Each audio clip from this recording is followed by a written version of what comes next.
Ella seguro está iluminándome a mí desde arriba para que yo salga pronto para cuidar a Masi. Porque ella sabe que fue un accidente y no tengo nada de culpa de eso. Este hombre es Carlos Monzón, un campeón argentino de boxeo, y de la persona que habla en esta entrevista es Alicia Muñiz, su pareja, la cual perdió la vida en un hecho terrible.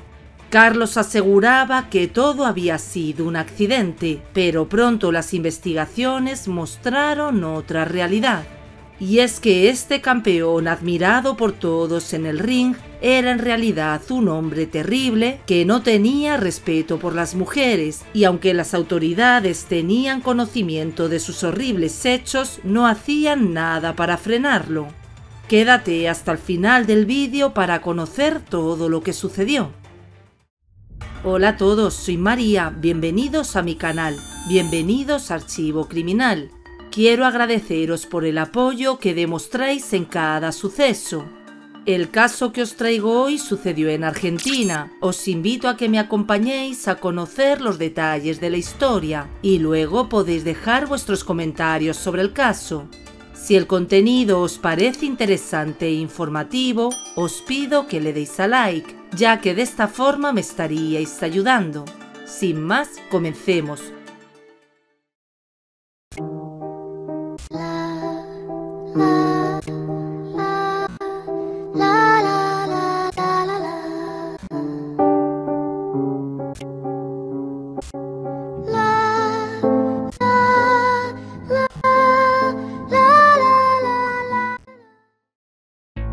El caso de Alicia Muñiz.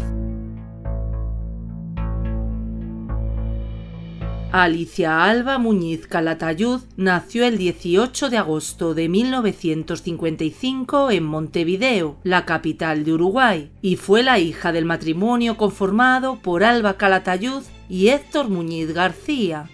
Cuando Alicia estaba a punto de cumplir 17 años, se mudó a Argentina, donde posteriormente se nacionalizó. Para entonces la bella joven daba sus primeros pasos en una carrera de modelaje y su sueño era convertirse en una estrella. Después de trabajar como bailarina en conocidos restaurantes árabes, gracias a sus atributos físicos pero también a su inmenso carisma y dedicación, Alicia llegó a los escenarios de la ciudad de Buenos Aires, donde destacó como vedette de los grandes espectáculos de la época. Fue ese paso el que le permitió después incursionar en la actuación y en la televisión, deslumbrando con el personaje de secretaria en un popular programa de aquellos años llamado Feliz Domingo. Cierta noche de 1978, cuando el sueño de fama y reconocimiento de Alicia comenzaba a materializarse y su carrera estaba en pleno apogeo, conoció a Carlos Monzón. Para ser exactos, todo ocurrió durante el Mundial de Fútbol celebrado ese año en Argentina, cuando ambos coincidieron en un almuerzo que habían organizado amigos en común y él quedó encantado con su frescura y talento. 8 años mayor que ella, que en ese momento tenía 23, Carlos acababa de retirarse del boxeo profesional tras una envidiable carrera en la que alcanzó el título de campeón mundial de peso mediano de la Asociación Mundial de Boxeo. Pero no fue solo que ganó el título, sino que lo mantuvo. Entre 1970 y 1977 fue el dueño del cinturón de los pesos medianos, logrando 14 defensas exitosas y retirándose en la cima, siendo considerado uno de los mejores de la historia universal de esa disciplina. Gracias a semejante reconocimiento, Carlos incluso llegó a desempeñarse ocasionalmente como actor de cine, haciendo las veces de galán que conquistaba a la hermosa protagonista de turno. Pero era cuando subía al ring que Carlos lograba la hazaña que más satisfacción le daba: paralizar a todo el país para verlo, pues en cada una de esas oportunidades ninguno de sus compatriotas quería perderse ni un solo segundo de su héroe en acción. Sin embargo, la historia de este hombre no siempre fue tan reluciente, pues su infancia estuvo llena de carencias en el seno de una familia empobrecida y de ascendencia mocoví, un pueblo nativo de la Argentina. Cuando era un niño se mudaron de su ciudad natal a la de Santa Fe, en busca de mejores condiciones de vida.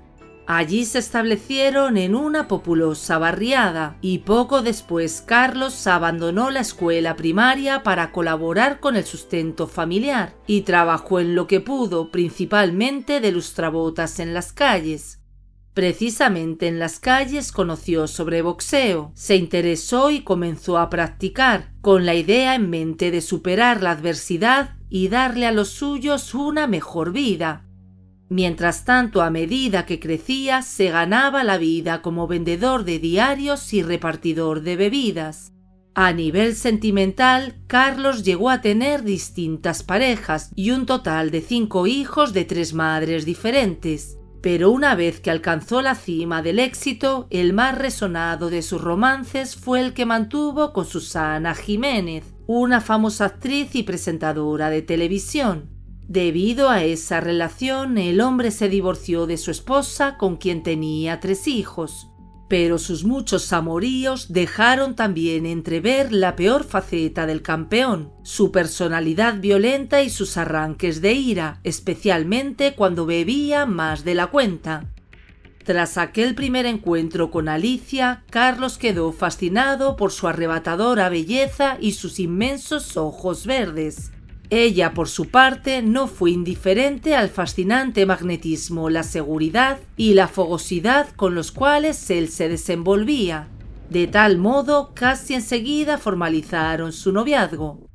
Pese a que él se había retirado del boxeo, nada lo atraía tanto como la vida nocturna, y su adicción al alcohol ya era el comentario obligado de todos los que le rodeaban. Pero la joven se enamoró y no quiso hacer caso a los rumores. Al principio todo marchó bien, pero no pasó mucho tiempo hasta que Carlos comenzó a mostrar su faceta más oscura. De tal modo, a los 9 meses de relación, Alicia quiso separarse, algo que no ocurrió pues hubo una rápida reconciliación. De ahí en adelante, los celos posesivos de Carlos invadieron y complicaron la carrera de la chica, hasta distanciarla del mundo del espectáculo y de los medios. En ese proceso, ella decidió abrir una peluquería para proveerse el sustento. A pesar de los celos enfermizos, Carlos y Alicia parecían ser muy felices juntos, tanto que en 1981 se casaron en Miami. Muy poco después, la pareja le reveló a la prensa que esperaba a su primer hijo. En una entrevista que concedieron en ese momento a una conocida revista dedicada a la vida de los famosos, Alicia mencionó que la idea de la paternidad y todo lo que implicaba había producido un gran cambio en Carlos, que había decidido enseriarse. Además dijo que ambos estaban convencidos de que el bebé en camino era el mejor regalo del destino. Por su parte, Carlos le dio la razón a su mujer. Afirmó que antes era un hombre al que le encantaban las fiestas y no estaba nunca en casa, y admitió que incluso dejaba sola a Alicia muchas veces, pero que tras enterarse del embarazo se estaba esforzando por ser un buen compañero. Y si bien añadió que no esperaba esta nueva paternidad tan pronto, afirmó estar muy contento con la novedad. Esperanzada por el futuro, a Alicia contó que esperaba que su hijo estudiara una carrera, pues en sus propias palabras lo último que deseaba era que el niño creyera más adelante que porque el padre tenía dinero no tendría que hacer nada para ganarse la vida. El 28 de diciembre de 1981 nació Maximiliano. Desde entonces la joven madre se abocó de lleno a su familia. Pero pronto los malos tratos físicos y verbales a los que era sometida por parte de su marido hirieron la relación. Algunos testigos han relatado que una noche en una famosa discoteca, ella le dijo frente a todos que estaba harta de sus golpes, y él le contestó que si no estaba de acuerdo a agarrar al bebé y se marchara. En efecto, Alicia le tomó la palabra y lo dejó. Apenas habían pasado 2 años del nacimiento de Maximiliano. En un reportaje de la época, ella afirmó que Carlos era como un niño que lo quería todo, un hombre que tapaba los problemas para no verlos, y cuando era imposible ignorarlos, simplemente reaccionaba de manera agresiva. Asimismo, Alicia agregó que en cuanto a ella, lo ayudó e hizo concesiones porque lo amaba, un sentimiento que pese a todo aún existía. Casi al final de la nota, ella misma cuestionó el hecho de que Carlos la hubiera elegido precisamente a ella, entre otras, pero era una pregunta para la que no tenía una respuesta. Sin embargo, el romance siguió y, contrario a lo que ella esperaba, la violencia no terminó. En consecuencia, lo de romper y reconciliarse se convirtió en rutina. En 1986, tras separarse por 4ª vez, Alicia aseguró que era imposible vivir con Carlos, sometida constantemente a un sub y baja emocional, a una interminable inestabilidad. Un día la hacía sentir amada y protegida, y a las horas estaban de vuelta en medio de la historia de terror. Dado el historial de la pareja, no obstante, por ese entonces todos apostaban a una reconciliación, pero lo cierto era que se le veía asustada. Alicia hizo al menos 2 denuncias en la comisaría en contra de su esposo, pero el brillo del campeón lograba enceguecer a los agentes de la policía, que a pesar de las fotos que registraban el maltrato y las declaraciones de puño y letra de la mujer, no quisieron ver la gravedad de la situación. En esa época, además de dedicarse a criar a su hijo al que amaba con toda su alma, Alicia procuraba enfocar su energía en su salón de belleza y en su nuevo emprendimiento como vendedora y diseñadora de ropa. Hasta que a mediados de 1987 decidió que era hora de retomar su carrera de modelo, sobre todo porque no quería depender económicamente del padre de su hijo, y sus negocios no marchaban todo lo bien que a ella le habría gustado.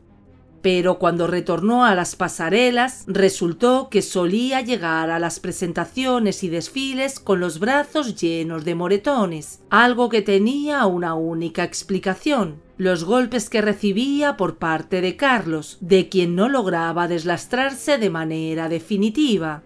Y era que aquella relación la perseguía, como si de una auténtica pesadilla se tratara, con él irrumpiendo en el apartamento en el que ella vivía junto al pequeño Maximiliano. La escena solía repetirse casi siempre igual. Carlos llegaba de madrugada, gritaba y golpeaba con sus puños la puerta. Del otro lado, ella intentaba evitar el escándalo, y a sabiendas de que él no pararía, no le quedaba más opción que abrirle. Entonces los gritos se escuchaban en la sala, la habitación o la cocina, y los golpes, claro, los recibía ella. Hubo ocasiones en que la bofeteó delante del pequeño Maximiliano, que a su corta edad escuchó todas las barbaridades que su padre decía que le iba a hacer a su madre. El niño se quedaba allí mirando, paralizado por el miedo.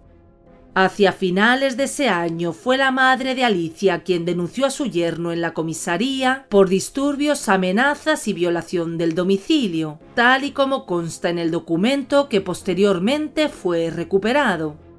Ella tenía terror tenía porque él le golpeaba a cualquier hora de la noche. En esa oportunidad, Alba se había quedado a dormir en la casa de su hija cuando Carlos llegó borracho. Aterrorizada, Alicia le dijo que quería entrar. Alba pudo darse cuenta de la indefensión de su hija, ya que tenía la voz y la actitud de una niña muy asustada, y fue por eso que decidió ella misma tomar cartas en el asunto.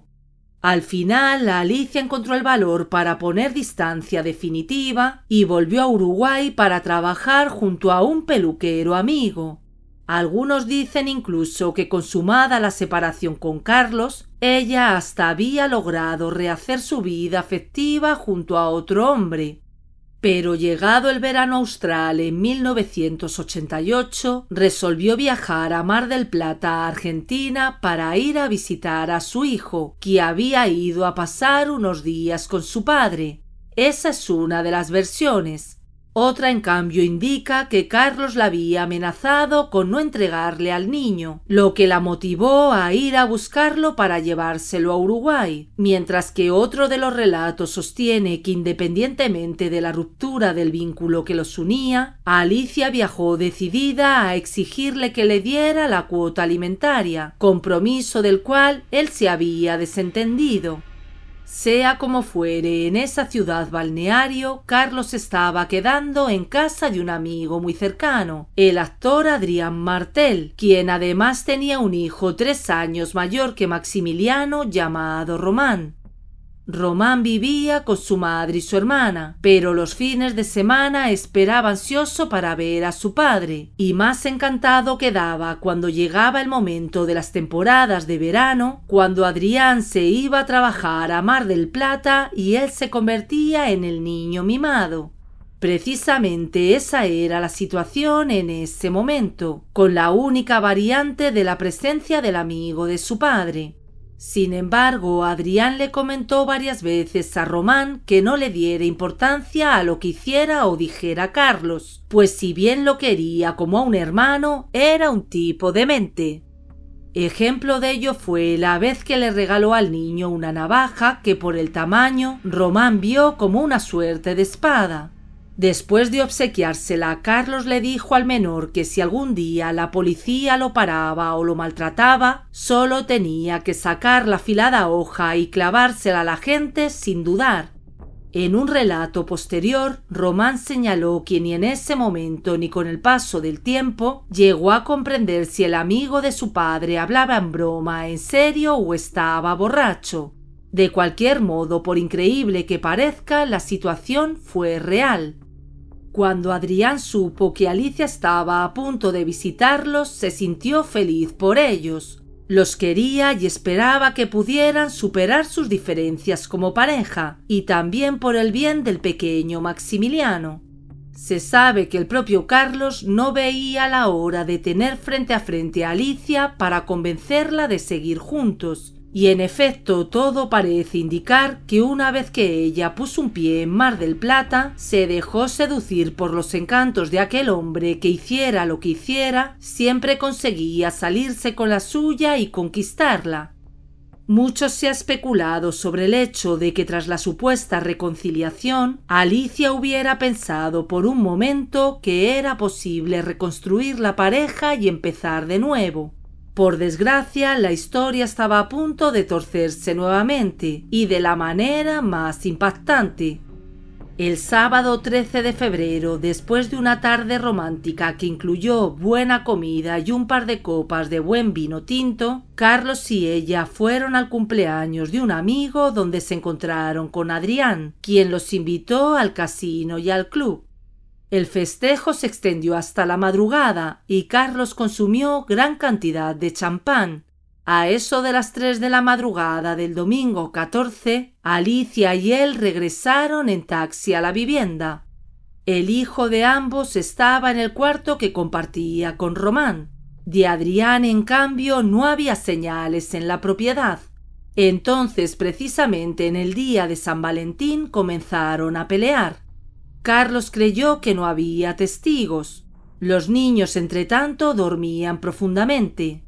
Ese domingo de febrero, entre las 5 y las 6 de la mañana, en una casa ubicada en un vecindario rodeado de vegetación, parecía el contexto ideal para que nadie salvo él hubiese visto lo que había ocurrido. Pero algo falló, aunque Carlos no lo sabía en ese momento. Alicia cayó desde el balcón. Era apenas un primer piso, pero no sobrevivió. A poca distancia de ella cayó él. Cuánto tiempo transcurrió entre un evento y otro es algo que no ha podido comprobarse. Con el estruendo, los vecinos llamaron a los servicios de urgencia y al llegar junto a la vivienda, lo primero que vieron los agentes fue a Carlos tendido en el suelo, semi-inconsciente. Muy cerca de él yacía el cuerpo sin vida de Alicia. Casi en simultáneo llegó Adrián, que se abrió paso a las corridas y despertó a su hijo. Eran las 7 de la mañana y tal como Román relató mucho tiempo después, su padre solo le dijo que tenían que irse porque había pasado algo muy feo. Considerando el perfil mediático de la pareja, no fue de extrañar que rápidamente la escena se convirtiera en un absoluto caos, con el lugar abarrotado de reporteros y cámaras, así como decenas de curiosos. En la memoria de Román quedó grabado ese amanecer, cuando ya se iban y al abrir bien sus ojos, vio gran cantidad de vidrios rotos, macetas destruidas por el suelo y policías por todos lados. Con el tiempo pudo llenar algunos espacios en blanco de esa madrugada, como el hecho de que tras dejarlo durmiendo junto a Maximiliano, aunque no había otros adultos en casa porque Alicia y Carlos habían salido, su padre decidió dejarlos solos y se fue a jugar a las máquinas tragamonedas del club. Por eso no pudo intervenir para evitar la tragedia.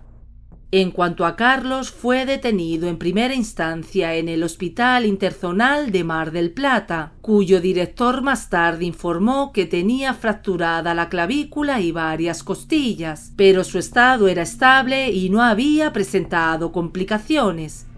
2 días después reconoció ante las autoridades que sí había golpeado a su esposa durante un altercado, aunque agregó que había sido apenas una bofetada y un apretón en el cuello, pero que en última instancia no recordaba en detalle el momento a causa del alcohol.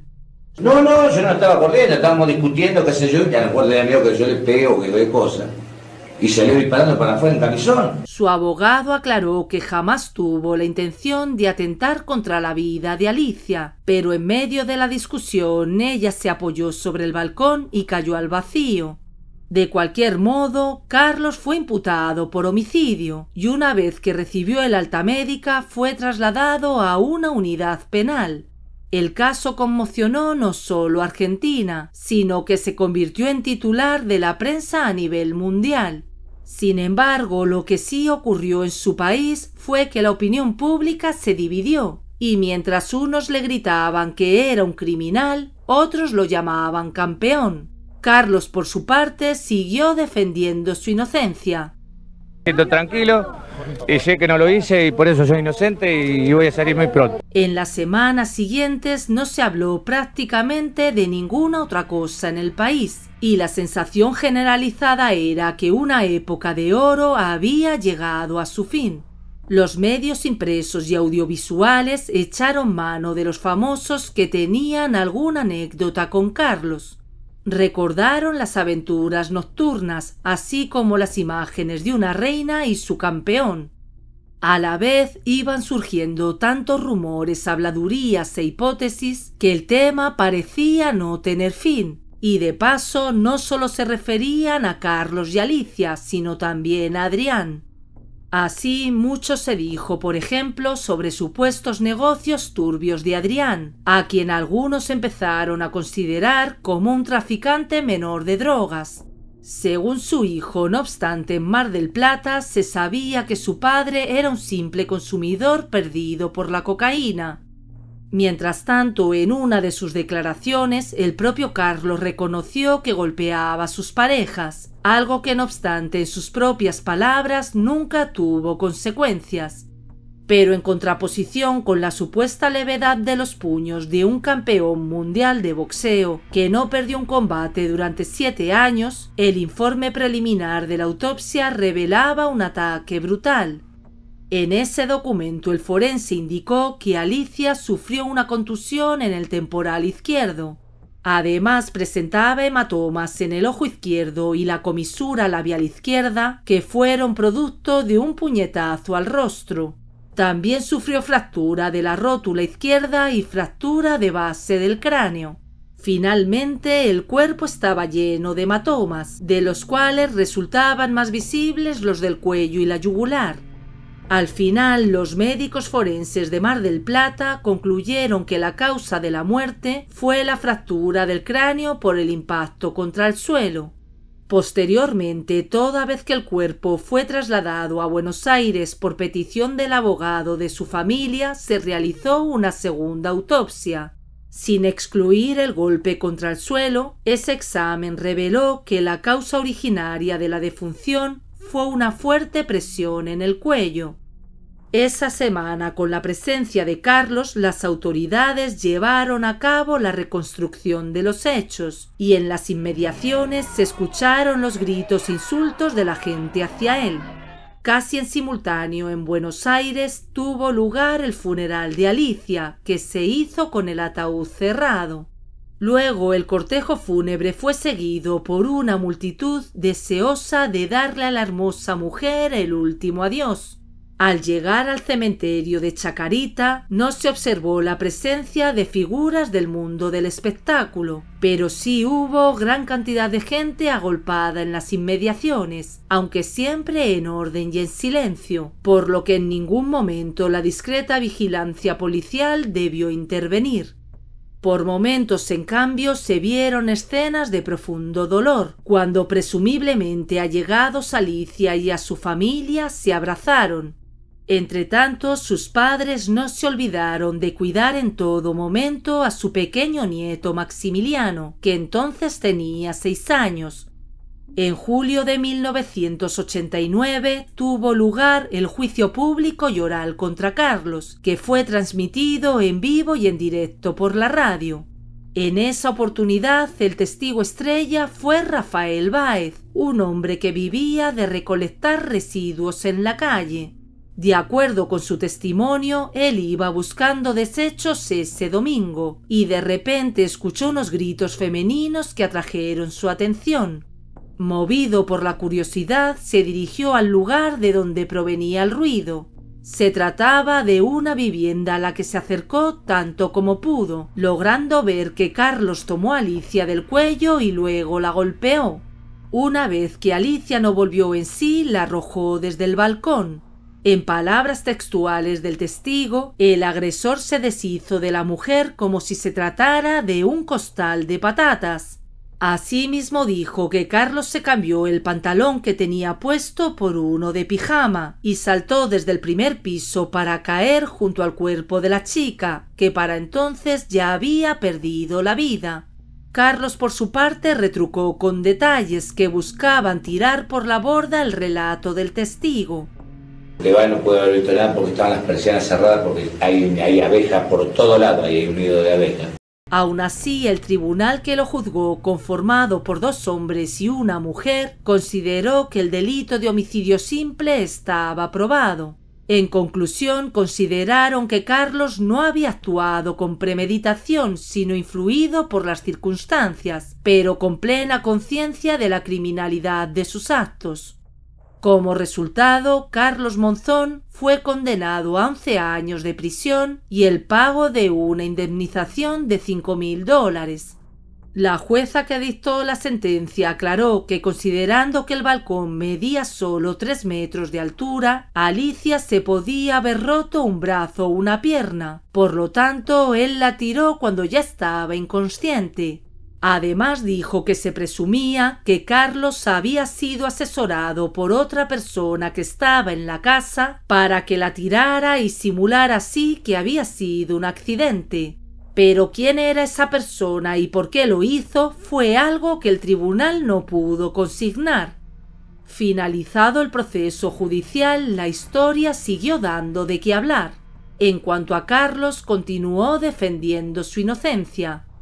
Inicialmente comenzó a cumplir su condena en un penal cerca de Mar del Plata, pero de allí fue transferido a otro en Junín, y finalmente le habían asignado como sitio de reclusión una cárcel en la ciudad de Santa Fe, donde, según se dijo, tenía una conducta impecable que incluso le permitió acceder en 1994 a ciertos beneficios, entre ellos el de salidas transitorias. Hasta que en un nuevo giro trágico, el 8 de enero de 1995, Carlos Monzón falleció en una de sus salidas transitorias en un accidente automovilístico, a unos 35 kilómetros de la ciudad de Santa Fe. Entretanto, la familia de Alicia decidió cremar sus restos y trasladarlos a su país natal. Su hijo Maximiliano siguió bajo custodia de sus abuelos maternos. Muchos años después de la doble tragedia que debió enfrentar, primero tras la pérdida de su madre y luego también la de su padre, Maximiliano accedió a dar algunas entrevistas. Ya era un adulto hecho y derecho, y tal y como comentó, la convulsa historia lo persiguió siempre, pero a fuerza de terapia, mucha valentía y el amor de los suyos, logró sanar en buena medida. También estudió cine e hizo teatro. Incluso Maximiliano trabajó en la producción de una miniserie sobre su padre, a quien con el tiempo pudo perdonar. De hecho, consideraba que si Carlos estuviera vivo, seguramente tendrían una buena relación, porque estaba consciente de que de verdad lo quería. No fue sencillo, por supuesto, sino un trabajo diario durante muchos y largos años. Pero a decir de Maximiliano, era necesario pasar de un modo u otro la página para poder afrontar su vida lo mejor posible. Ahora que conoces todos los detalles de este espantoso caso, ¿qué piensas? ¿Crees que se hizo justicia? Escríbeme tu opinión en los comentarios. Bueno, y hasta aquí la historia de hoy. Me gustaría que dejes tu comentario u opinión. ¿Qué opinas sobre este terrible suceso? Antes de irte te pido que dejes un me gusta y si este contenido es de tu interés, suscríbete si aún no lo estás y activa la campanita para seguir los contenidos que voy subiendo al canal, ya que trataré de seguir subiendo varios vídeos por semana. ¡Saludos!